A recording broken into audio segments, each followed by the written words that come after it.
नमस्कार मित्रांनो, भटकंती महाराष्ट्राची आपल्या आवडत्या युट्यूब चॅनलमध्ये आपलं स्वागत आहे.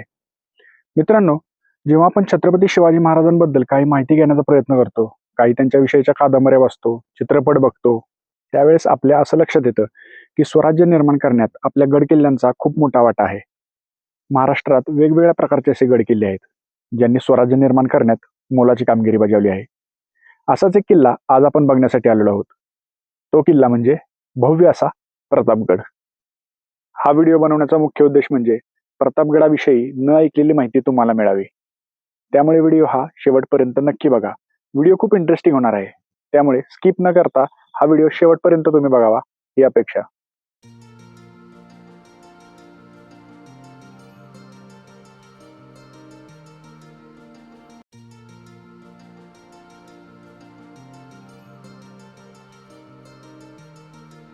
हे हिंदवी स्वराज्याचं स्वप्न ज्या माऊलीच्या कुशीतून साकार झालं, त्या राष्ट्रमाता जिजाऊंना वंदन. हे हिंदवी स्वराज्याचं स्वप्न ज्या महापुरुषांना सत्यात उतरवलं, ते राजा शिवछत्रपती यांना मानाचा मुजरा.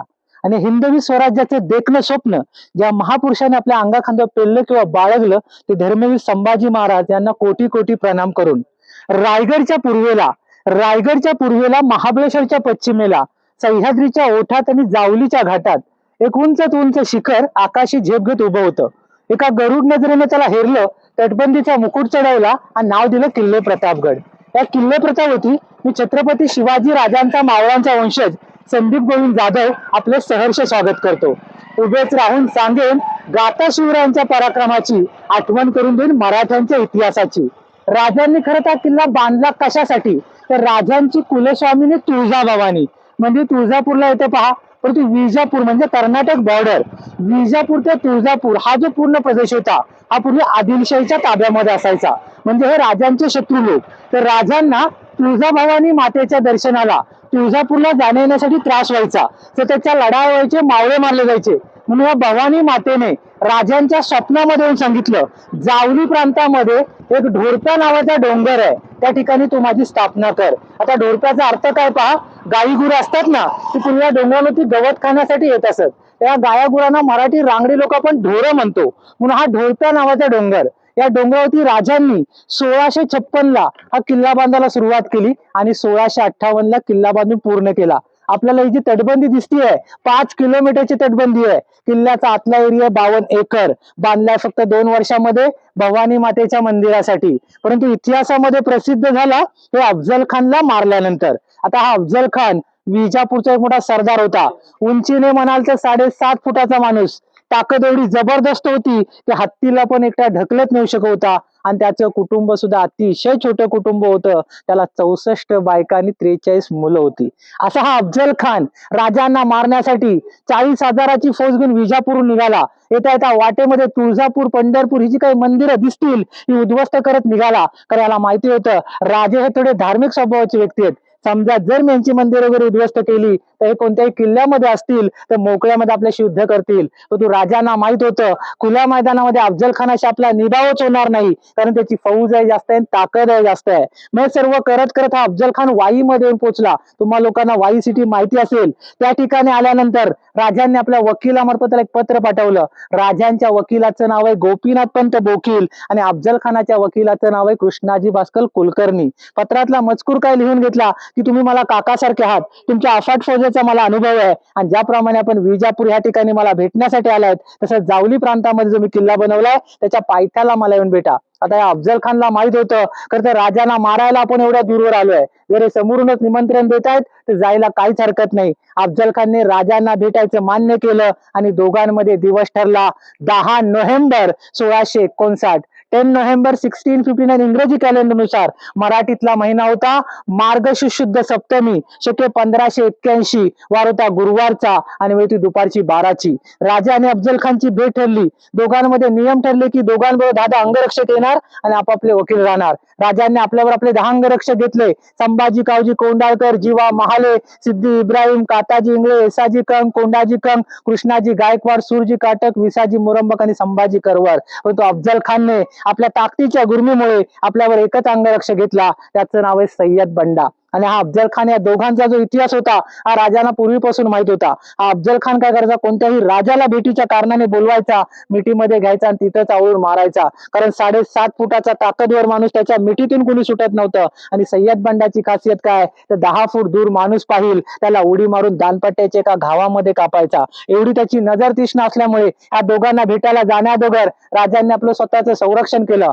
म्हणजे राजे जो अंगरखा घालायचे त्याच्यात मी चिलखत घातली, डोक्याला बांधतात त्याला मंदिला म्हणतात, त्याच्या आतमध्ये जिरेटोप घातला आणि राजांनी युद्धासाठी वेगळं शस्त्र बनवलंय. त्या शस्त्राचं नाव आहे वाघ नख. म्हणजे लोखंडाची 4 नख असतात आणि वरच्या बाजूला अंगठ्या असतात, समोरच्यांना समजून येत नाही. अशा प्रकारे तयारीमध्ये त्याला भेटण्यासाठी खाली गेले. तिकडे एक सुंदर शामियाना बनवला होता, आतमध्ये अफजल खान आणि सय्यद बंडा बसला होता. आता राजांना माहिती होतं आपल्याला अफजल खानची जास्ती भीती नाही, पण त्या सय्यद बंडाची होऊ शकते, कारण ती 10 फुटाची नजर तीक्ष्ण आहे, आपल्या प्रत्येक कारवाईत लक्ष ठेवणार. म्हणून राजांनी त्या ठिकाणी नाटक केलं. अफजल खानला सांगितलं, जसे मी तुला घाबरतोय त्याच्या कितीतरी पटीने सय्यद बंडाला घाबरतोय. हा जर शामियानाच्या बाहेर गेला तरच मी भेटायला आतमध्ये, नाही तर किल्ल्यावरती परत चाललोय. आता या अफजल खानला वाटलं अच्छा तर राजांचा जो खेळ आहे 5 ते 10 मिनिटांमध्ये मी संपवणारच आहे, परंतु आपल्या अंगरक्षकाच्या कारणाने किल्ल्यावरती परत गेले तर 2-3 दिवस जातील यांना विनवणी करायला. त्यापेक्षा आपल्या अंगरक्षकाला 5 मिनिटं बाहेर ठेवलं तर राजा आपलं काही करू शकत नाहीत. अफजल खानने सय्यद बंडाला बाहेर पाठवलं आणि राजे त्याला भेटायला आतमध्ये गेले.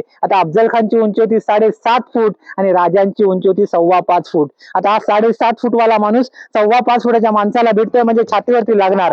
त्याच गोष्टीचा फायदा घेऊन अफजल खानने राजांचं शिर आपल्या डाव्या बगलेमध्ये दाबलं, वरून कट्यारीचा वार केला. राजांचा अंगरखा फाटला, आतमध्ये चिलखत असल्यामुळे ते बचावले. आता ज्याने आपला वार केला त्याला पलट उत्तर दिलंच पाहिजे. वाघ नखांच्या साह्याने अफजल खानचं पोट फाडलं. पोट फाडल्यानंतर अफजल खान दगा दगा म्हणून ओरडला. कृष्णाजी भास्कर बाहेर धावत आला, राजांवर वार केला. त्या वाराने राजे दुर्बिरले, परंतु सय्यद बंडा या संधीचा फायदा घेऊन राजांवर दानपट्ट्या चालवणार तो जीवा मारल्याने सय्यद बंडाचा हात वरच्या वर उडवला आणि इतिहास काढायला होते जीवा म्हणून वाचले शिवा. नंतर राजे तर किल्ल्यावरती आले, परंतु अफजल खान आपली सगळी आतडी पोटामध्ये भरून पालखीमधून पळून जात होता. त्याला पालखी उचलणारे 16 लोक लागायचे, पुढे 8 आणि मागे 8. त्यांना मराठी भाषेत आपण बोवई म्हणतो. ते बोवई त्याला घेऊन पळून जात होते. हे राजांचे दुसरे अंगरखे संभाजी कावजींनी पाहिलं, पळत जाऊन त्या भवांचे पाय तोडले आणि अफजल खानाचं शिर कापून आणलं आणि भवानी मंदिर समोर देवीला अर्पण केलेलं. अफजल खान सारख्या राक्षसाचा या ठिकाणी वध झाला. राजांचा फार मोठा विजय झाला. या विजयाला मराठी भाषेमध्ये आपण प्रताप म्हणतो,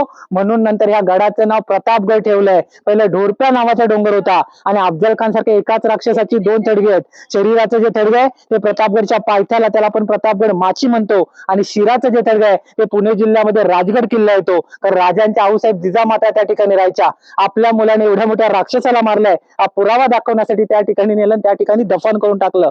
म्हणूनच आज आपल्याला म्हणावं लागतंय की प्रतापगडच्या पराक्रमाचा इतिहास मिरवी राजगडचा बाल्य किल्ला, तर त्या राजगडच्या बाल्य किल्ल्याच्या उजव्या बाजूला दफन केलंय. आपण समोर अफजल खानला मारलेली जागा पाहूयात. आपल्याला समोर जो इलेक्ट्रिक पोल दिसतोय बघा जंगलामध्ये, त्या ठिकाणी ती 2 थडगे आहेत. त्या ठिकाणी शामियाना उभारण्यात आला होता. तिथेच राजा आणि अफजल खानची भेट झालेली आहे. एक मोठं थडगं आहे ते अफजल खानचं, छोटं त्याचा बॉडीगार्ड सय्यद बंडा. परंतु तिकडे बरंच अतिक्रमण झालं होतं म्हणून 2006 ला सील केली होती. आता ते अतिक्रमण हटवलंय. तिथे आता शिवसृष्टी होईपर्यंत आपल्याला सध्या जाता येत नाही. आणि समोर जी गुहा आपल्याला दिसते पहा, ही गुहा एवढी लहान नव्हती, त्या बाईक लावल्या तिथपर्यंत होती, पूर्ण 10 फूट उंचाची. अफजल खान युद्धाच्या वेळेस राजांनी या पूर्ण परिसरामध्ये 40 मावळे लपवून ठेवलेले. जर राजांशी काही दगाफटका झाला या 40 मावळ्याने किल्ल्याचं संरक्षण करायचं. परंतु 1957 ला इंडियाचे फर्स्ट प्राईम मिनिस्टर नेहरू या ठिकाणी आले. ते येण्यासाठी पायऱ्या रोडचं काम करण्यात आलं, त्यावेळेस ही गुहा कट केलेली आहे. नाही तर पूर्ण 40 लोक उभी राहतील एवढा मोठा परिसर होता. आता दाखवण्यासाठी तेवढीच आहे. आणि आपल्या समोर वरती ज्या अर्ध्या भिंती दिसत आहेत त्याच्या आतमध्ये किल्ल्याचा मुख्य दरवाजा आहे. आता जिकडून आपण चालत येण्याचा प्रयत्न केला तिथून जर सहज वर पाहिलं असतं तर आपल्याला दोन्ही भिंती एकत्र वाटल्या असत्या. पूर्वी कसा मातीचा रस्ता, घनदाट अरण्य होतं, येणारा शत्रू घोड्यावरती स्पीडमध्ये यायचा आणि जंगलामध्ये निघून जायचा. शेवटपर्यंत समजायचं नाही की किल्ल्याचा मुख्य दरवाजा कुठे आहे. आर्किटेक्ट होते हिरोजी इंदुलकर आणि आर्जोजी यादव. 2 लोकांच्या देखरेखीखाली 2 वर्षामध्ये किल्ला बांधलाय. किल्ल्याला वेढा देणारा वेढा होईल अशी या किल्ल्याची रचना आपण वर जाऊन पाहणारच आहे. म्हणूनच म्हणतोय की फिक्र ना करो ये नादा, ये तो शिवा का अखाड़ा है जिन्होंने अफजल को एक ही दम में उखाड़ा है.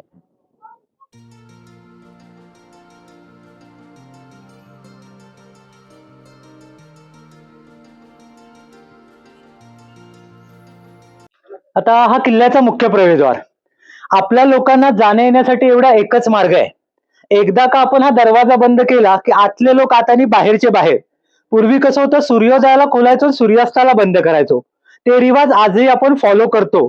फक्त सकाळी 6ला उघडतो, रात्री 9ला बंद करतो. दरवाजाची उंची तुम्ही लोकांनी पाहिलीत तर इतर किल्ल्यांपेक्षा थोडीशी लहान आहे. कारण शत्रूचा कोणताही माणूस हत्तीवर किंवा घोड्यावर बसून आतमध्ये जाऊ नये. आणि त्यावेळेस किल्ल्याचे दरवाजे तोडण्यासाठी जास्तीत जास्त हत्तींचा उपयोग केला जायचा. हत्तींना पळवत आणायचे आणि दरवाजेवरती आजवायचे. पण ही जागा बघा, एक तर वळणदार आणि चढणीची आहे. सध्या इथे 95 पायऱ्या संपतात तर साधारण माणसं थकून जातात. हत्ती इथपर्यंत पोहोचूच शकत नाही. आणि ह्या सर्व रचनेला आपल्याकडे गोमुखी रचना म्हणतात, म्हणजे गायीच्या तोंडासारखं. गायीचं तोंड जसं पुढच्या बाजूला निमुळतं आणि आतमध्ये मोठं होतं, तसा समोरचा परिसर अरुंद आहे, बाकीचा परिसर मोठा आहे. कारण शत्रूचे 100-150 लोक एकत्र येऊन दरवाजा तोडायचा प्रयत्न करू नयेत. समजा 20-25 आलेच तर त्यांना मारायला भिंतींना होले ठेवलेत. एका बाजूने तोफेचा मारा करा आणि दुसऱ्या बाजूने गरम पाणी किंवा गरम तेल डोक्यावरती टाका. असं वेगवेगळं नियोजन आहे. आपण आतमध्ये गेल्यानंतर उजव्या बाजूला एक मोठी तोफ पाहणार आहे. तोफेचं वजन आहे 650 किलो. 1.5 किलोमीटरची तिची रेंज आहे. डाव्या बाजूला एक काळा गोल दगड ठेवलाय. त्यावेळेस लाईट वगैरे काही नव्हत्या, मशाली वापरल्या जायच्या. तर 350 वर्षापूर्वीचा मशाल अडकवण्याचा स्टँड आहे. आता आपल्या जमान्यामध्ये आपण कॅन्डल स्टँड यूज करतो लाकडी.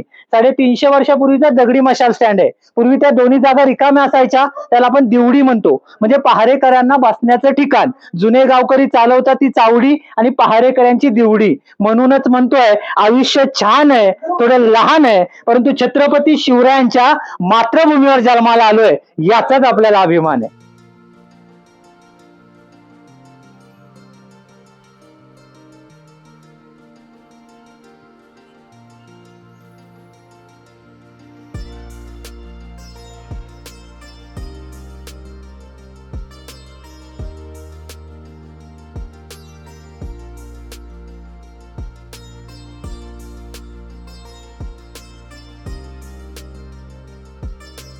आता आपल्या समोर एक जो दरवाजा दिसतोय त्याला आपण पालखी दरवाजा म्हणतो. म्हणजे राजे जास्ती करून रायगड किल्ल्यावरती राहायचे. तिथून 64 किलोमीटर राजधानीचा किल्ला. तिथून भवानी मातेच्या दर्शनाला या ठिकाणी यायचे. तर राजे लोकांना पालखीतून आत नेलं जायचं, मग त्याला आपण पालखी दरवाजा म्हणतो. समोर जो आपल्याला झेंड्याचा पॉइंट दिसतोय त्याला आपण टेहळणी बुरुज म्हणजे ऑब्झर्वेशन टॉवर म्हणतो. त्यावेळी शत्रूच्या प्रत्येक हालचालीवरती लक्ष ठेवण्यासाठी काही बायनाकुलर दुर्बीण नव्हते, मग ते लोक अशा प्रकारचे बुरुज बनवायचे. आणि इतिहासामध्ये प्रसिद्ध आहे. आपण इतिहासाचं 4थीचं पुस्तक आजही पाहिलं तरी पहिल्या पानावरती नेहमी हे चित्र असतं बघा. प्रतापगड म्हणलं तर लोकांच्या नजरेसमोर हा मेन भाग येतो, टेहळणी बुरुज.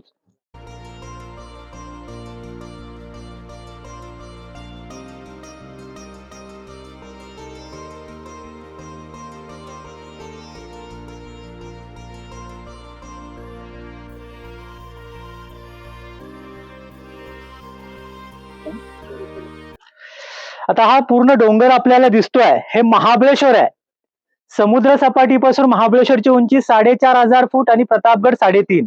1,000 फूट महाबळेश्वर उंच आहे. जे काही पॉइंट्स आहेत आर्थर सीट लॉर्डविक ते सगळे ब्रिटिशांनी वसवलंय. जुने ते ओल्ड महाबळेश्वर, जिकडे महादेवाचं मंदिर आहे, 5 नद्यांचं उगमस्थान, पंचगंगा. पूर्वी तीर्थक्षेत्र, इंग्रज आल्यानंतर पर्यटन स्थळ.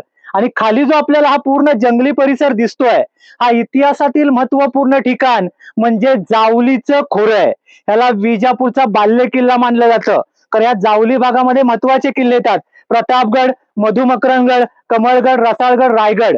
हा शेकडो एकर जमिनीचा परिसर या जावलीच्या राजाच्या ताब्यामध्ये असायचा. या जावलीमध्ये इतकं घनदाट अरण्य होतं, हत्ती हरवला तर सापडायचा नाही.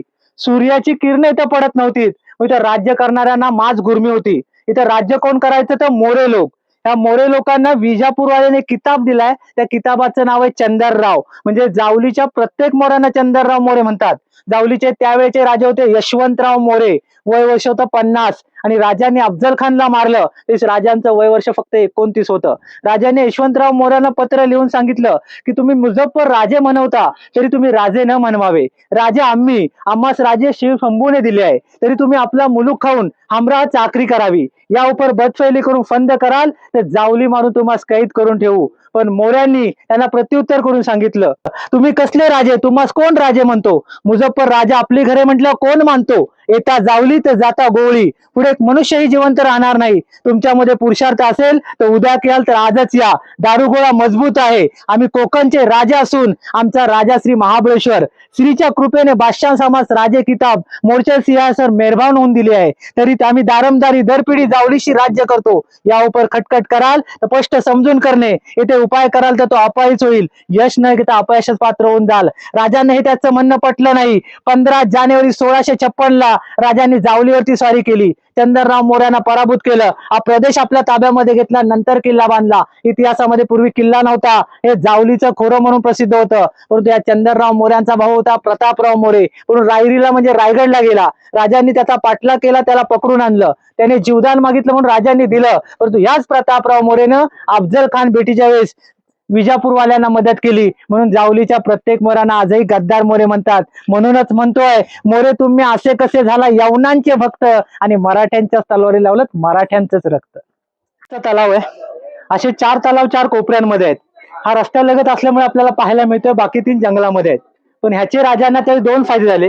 ही किल्ल्याची तटबंदी बांधण्यासाठी जो दगड वापरला हा कुठून बाहेरून आणला नाही.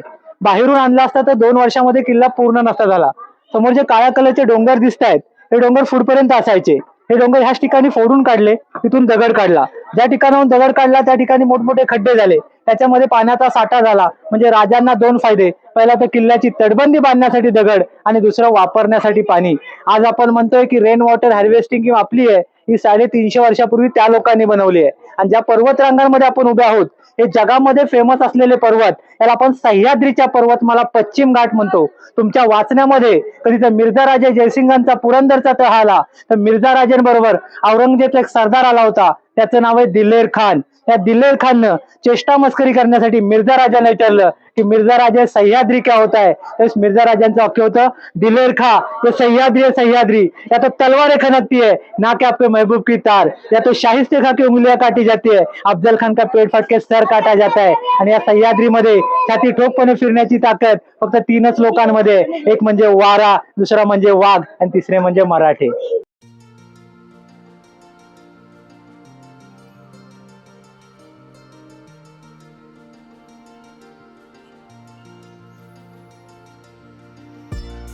समोर याच्या पायऱ्या दिसत आहेत. 350 वर्षापूर्वीच्या पायऱ्या आहेत. 350 वर्ष राजांचं पाऊल केव्हा ना केव्हा तरी या पायऱ्यांपट्टी पडलं असेल. राजांच्या पदस्पर्शाने पावन झालेल्या पायऱ्या. परंतु 350 वर्षापूर्वी काय होतं तर इंटरलॉक सिस्टम होता. म्हणजे आपल्या फर्निचरला कसे खाचे करून फिट केले जातात तसा एका दगडाला मधोमध कट केला जातो आणि दुसरा त्याच्यामध्ये फिट करतात. साधारणतः त्या मावळ्यांच्या उंचीप्रमाणे बनवलेल्या पायऱ्या. 6 ते 6.5 फुटाचा मावळा. लेंथ आणि लाईन बघा. अजून एक दगड हल्ला नाही. कारण त्या लोकांनी श्रद्धा भक्ती सदाचाराने केलेलं हे काम आहे. या दादांनी मला आता या पायऱ्या दाखवल्या ज्या शिवकालीन आहेत. आणि त्याच्या थोडस खाली आल्यानंतर या आत्ता सरकारने बनवलेल्या पायऱ्या आहेत. तर बघू शकता काय अवस्था आहे याची. आणि माझ्या महाराजांनी बनवलेल्या पायऱ्या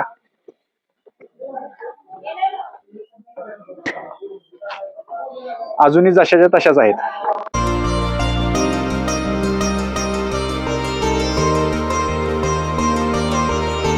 प्रतापगडावर जे भवानी मातेचं मंदिर आहे ते मंदिर बघण्यासाठी आता आपण निघालेलो आहोत. आता आपण लोक किल्ल्यातील सगळ्यात मुख्य ठिकाणी येऊन पोहोचलो. हे भवानी मातेचं मंदिर राजांची कुलस्वामिनी महाराष्ट्राचं आराध्य दैवत. हे दगडी बांधकाम दिसतंय 350 वर्षापूर्वीच आहे. समोर आपण नवीन बनवतोय. आणि खरं तर ह्या मंदिरासाठी हा किल्ला बनवलाय. परंतु इतिहासामध्ये प्रसिद्ध झाला अफजल खानला मारल्यानंतर. आतमध्ये महत्वाच्या 3 गोष्टी आहेत. पहिली म्हणजे भवानी मातेची मूर्ती आहे. मूर्तीच्या समोरच काचेच्या बॉक्समध्ये एक स्फटिकाचं शिवलिंग आहे आणि अपोजिट बाजूला काचेच्या दरवाजामध्ये एक तलवार आहे. आता या भवानी मातेच्या मूर्तीला जो दगड वापरला हा नेपाळच्या कालीगंडकी नावाच्या नदीतून आणलाय. हा दगड कशाचा आहे. सोनार लोकांकडे सोन्याची पारख करण्यासाठी वाटीमध्ये जो काळा दगड ठेवतात त्याला शालिग्राम म्हणतात.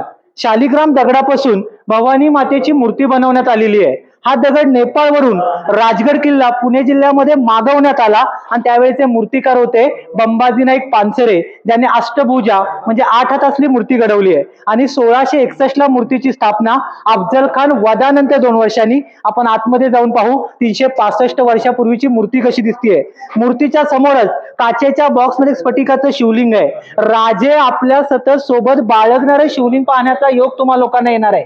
आणि आतमध्ये जी तलवार आहे ते स्वराज्याचे 4थे सेनापती होते, नाव आहे हंसाजी मोहिते. पहिले सेनापती मानकोजी दस्तोंडे, दुसरे नेताजी पालकर, तिसरे प्रतापराव गुजर आणि 4थे जे हंसाजी मोहिते म्हणजे सोयराबाईंचे भाऊ, राजारामांचे मामा, राजांचे मेहुणे यांची ती तलवार. परंतु ह्या ठिकाणी का ठेवण्यात आलेली आहे, ते हंसाजी मोहित्यांचा पराक्रम असा आहे, एका मावळ्याने एका युद्धामध्ये ते एका तलवारीने फक्त 600 लोक मारली आहेत. त्यांना हंबीरराव हा किताब मिळालाय. हंबीरराव कान्होजी मोहिते, कराड तळवी त्यांचं गाव. आता त्यावेळेचा एक रिवाज होता, एखाद्या मावळ्याने शत्रू सैन्याचे जे 100 लोक मारले ते इनाम म्हणून तलवारीच्या पात्यावर शिक्का रिबीट मारला जायचा. त्या पात्यावरती 6 रिबीट आहेत, फ्रंटला 3 आणि बॅकला 3 आणि सुवर्णाक्षरात त्यांचं नाव आहे हंबीरराव कान्होजी मोहिते. मातेची मूर्ती, स्फटिकाचं शिवलिंग, तलवार अशा 3 गोष्टी आपण आतमध्ये पाहणार आहे. समोर काही जुन्या तोफा आहेत बघा, यांना आपण काय म्हणतो, उकळीच्या तोफा. थोडक्यात पद्धत कशी राहते, दारू गोळा फोडून टाकतात, मागे छोटे छोटे होले तिकडून फायर करतात.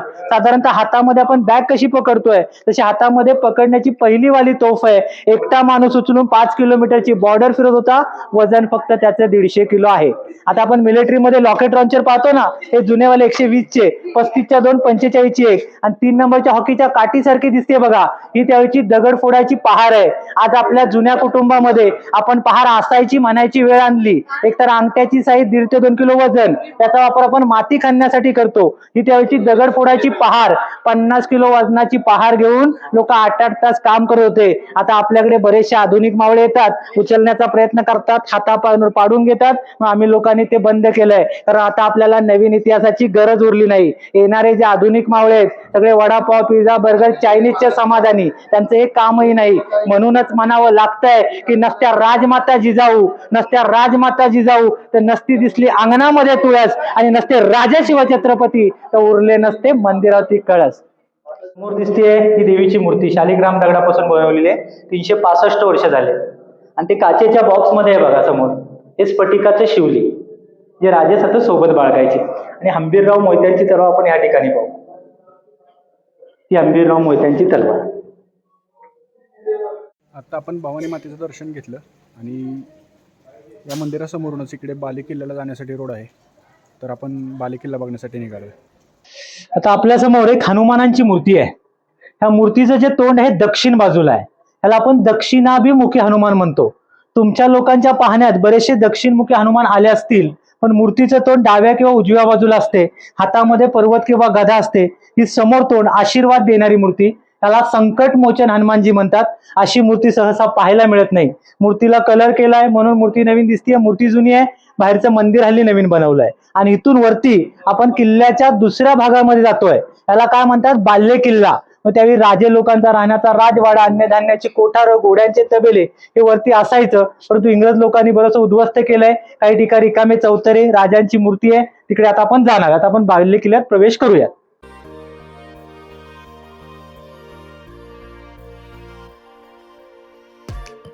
बाले किल्ल्यात जाताना आपल्या डाव्या बाजूला एक बुरुज दिसत आहे आणि त्या बुरुजाला एका झाडाने कशा प्रकारे धरून ठेवलेलं आहे ते मी तुम्हाला दाखवतो.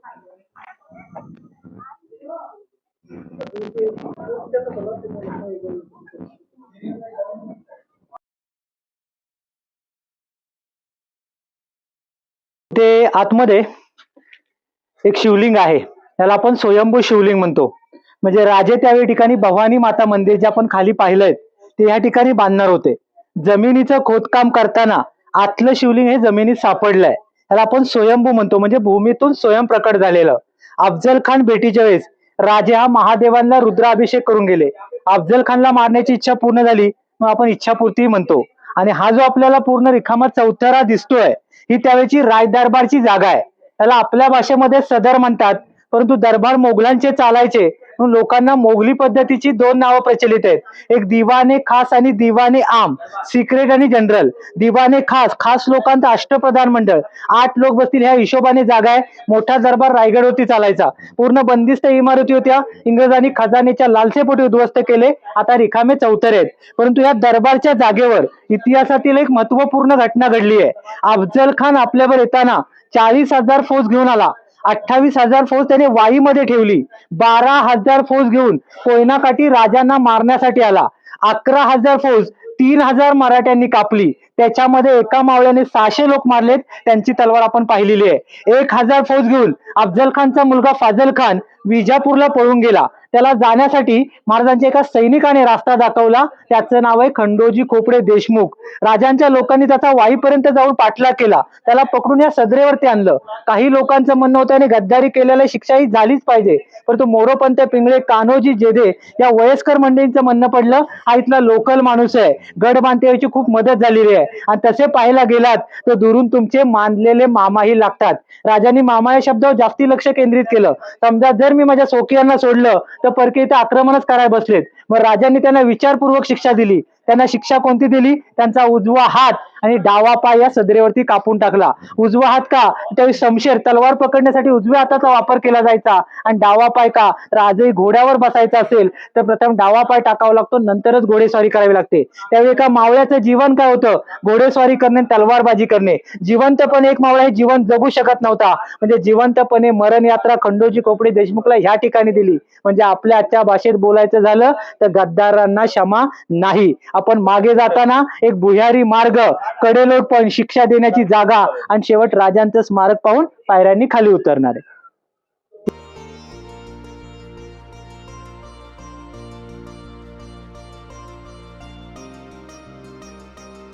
इकडे एक भुयारी मार्ग आहे. समजा केव्हा असं झालंच, शत्रूने लढाई करताना खालचा मोठा किल्ला जिंकला तर सैनिक लोकांनी हा बाल्य किल्ल्यातून लढाई करायची. शत्रू बाल्य किल्ल्यापर्यंत येऊन पोहोचला तर आपल्या लोकांनी ह्या भुयारी मार्गांचा वापर करायचा. हे जास्ती दूर जात नाही, तिथे भिंतीच्या बाहेर निघतात. सरळ भिंतीच्या बाहेर जा, परिसरातील मावळे एकत्र करा आणि किल्ल्यावरती परत स्वारी करा. शेवटपर्यंत किल्ला सोडून पळून जायचं नाही, याला आपण गनिमी कावा म्हणतो. पूर्वी दगडी झाकणं होती म्हणून समजून येत नव्हतं, आता दाखवण्यासाठी थोडे ओपन आहेत. आणि सध्या आपण 2 जिल्ह्यांच्या तंतोतंत बॉर्डरवरती उभे आहोत. आपण आहोत हा सातारा जिल्हा. या भिंतीचा हात जरी बाहेर काढलात तरी रायगड जिल्हा. हात रायगड जिल्ह्याचा, बॉडी सातारा जिल्ह्याची, एवढी तंतोतंत बॉर्डर आपल्याला इकडे दिसेल. आपण आता कडेलोट पॉइंटला शिक्षा देण्याच्या जागेवरती जाणार आहोत. तर मित्रांनो, आता या भुयारी मार्गातून आपण खाली जाणार आहोत. नेमकं काय आहे आत ते आपण बघूयात.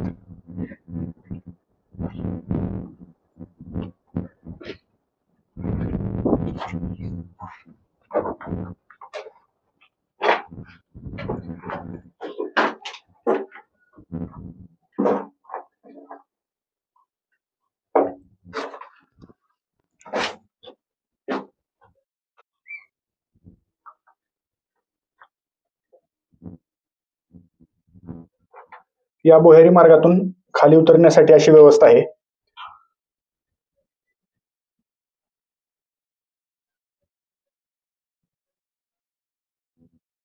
समोर जे धुक्यात दिसत आहे ते सर्व सह्याद्रीचे डोंगर. तर या बुरुजामध्ये आता जिथे आपण उभा आहोत ते सातारा जिल्ह्यात आहे. पण याच्या हात जर असा बाहेर काढला तर तो रायगड जिल्ह्यात जातो. म्हणजे तंतोतंत बॉर्डर आहे. कडेलोट पॉइंट, शिक्षा देण्याची जागा. त्यावेळी कोणी फितुरी, चोरी, लवाडी, गुन्हेगारी, राजद्रोह केला तर त्या जिवंत माणसाला पकडून आणा, धान्याच्या मोकळ्या पोत्यामध्ये भरा, पोत्यालावरून पॅक करा आणि कड्यावरून लोटून द्या. याला आपण कडेलोट म्हणतो. समुद्र सपाटीपासून सध्या आपण 3,500 फुटांवरती आहोत आणि जमिनीपासून 1,800 फूट खोल दरी. 1,800 फूट दरी टाकून देत होते. शिक्षा जास्त होत्या, गद्दार लोक कमी होते. आज जर आपण या शिक्षा दिल्या त्या 1,800 फूट पूर्ण भरून जाईल.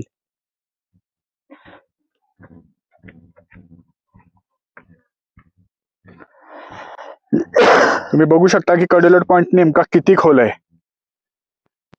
जर एखाद्याला इथून खाली फेकून दिलं तर त्याचं काही शिल्लक राहत नसणार. तटबंदीवरून फिरताना असा काही मार्ग आहे जिथून आपल्याला खाली जायचं आहे.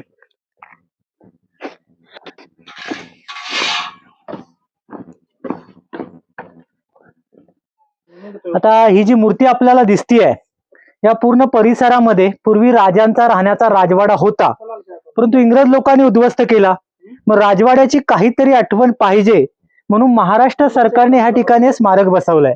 आपण पूर्ण उंची पाहिली, चौथऱ्यापासून तलवारीच्या टोकापर्यंत 36 फूट उंचाचं स्मारक आहे आणि घोडीच्या पायापासून तलवारीच्या टोकापर्यंत 16 फूट उंची आहे. हे वेगवेगळ्या 16 भागांमध्ये आणलं आणि असेंबल करून इथं बसवलं, कारण पंचधातूपासून बनवलेलं 4,500 किलोचं स्मारक आहे, 4.5 टन. हे बनवलं RP कामत, रामचंद्र पांडुरंग कामत मुंबईमध्ये, आणि 30 नोव्हेंबर 1957 नेहरूंच्या हस्ते त्याचं ओपनिंग आहे. जवळजवळ मूर्तीला 65 वर्ष पूर्ण झालेत. भारत स्वतंत्र झाल्यानंतर राजांची पहिली मूर्ती ह्या ठिकाणी बसवली आहे, आज आपल्याला सर्वत्र पाहायला मिळतात. आणि जसा राणा प्रतापजींचा चेतक नावाचा घोडा फेमस होता, तसं राजांची कृष्णा नावाची घोडी होती.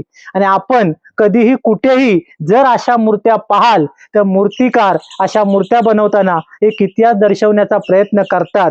म्हणजे काय तर घोड्यावर जे पण कोणी राजे बसलेले असतील त्यांचा मृत्यू कसा झाला असेल हे घोड्याच्या पुढच्या पायाच्या पोझिशनवरून दर्शवले जाते. समजा जर घोड्याचा पुढचा एक पाय वरती असेल तर घोड्यावर बसणारा राजांचा मृत्यू हा रणांगणात झालेल्या जखमांच्या आजारपणामुळे होतो, आणि घोड्याचे 2 पाय वरती असतील तर त्यांना युद्धामध्ये मारलंय वीरगती. तुम्ही तारा राणींचं स्मारक कधी पाहिलं तर त्यांच्या घोड्याचे 2 पाय वरती असतात, कारण त्यांना वीरगती आली, युद्धातलं मरण. राजांचं आयुष्य होतं 50 वर्ष.